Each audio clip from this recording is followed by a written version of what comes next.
ঈশাদিকে বলে দেয় ভালোবাসে, সেটা আমি বলছি। এবার আমি দেখছি যে ঈশাদি আঁকতে ভালোবাসতো, তো ঈশাদি না পেন্টিং করছে দূরে দাঁড়িয়ে, আর আমার দাদা দূর থেকে ঈশাদিকে দেখছে।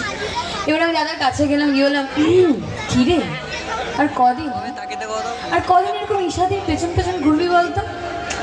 আরে বাবা, এবার তো মনের কথাটা বলতে হবে নাকি, মনের কথা বলতে হবে, বুঝতে হবে, নাহলে কি করে হবে? হ্যাঁ আচ্ছা শোন, তুই তো ডক্টর, এবার ডক্টরদের পেশেন্টদের কেটে ছিঁড়ে গেলে যেরকম ব্যান্ডেজটাকে সেট করে লাগিয়ে দেয়, আরে কাজ করুন, তোর মনের কথাটা সেট করে বলেই দেন। আরে বাবা বলেই দেখ না, আনসারটা হ্যাঁ বা না হবে, তো ডিফারেন্ট পার্ট, পরে দেখা যাবে। নইলে দেখবি তোর চোখের সামনে দিয়ে সাথে হাতটা ধরে নিয়ে কেউ চলে গেছে, তখন ভালো লাগবে লাগবে না তো। Thank you so much. Thank you, অসংখ্য অসংখ্য ধন্যবাদ জানাবো। আর ম্যাডাম বললেন কি মনের ব্যথা নিয়ে, মানে ওটা ছিল স্ক্রিপ্ট, তাই তো?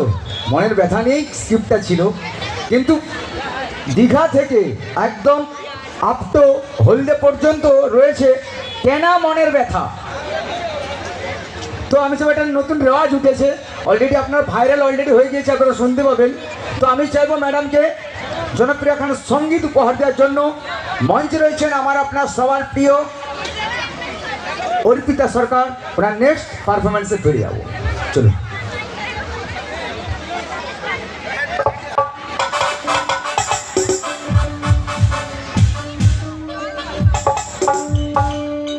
তো আমি চাইবো এনার অভিনয়, এত সুন্দর অভিনয় করেন, কিন্তু গানটাও সুন্দর করে উপহার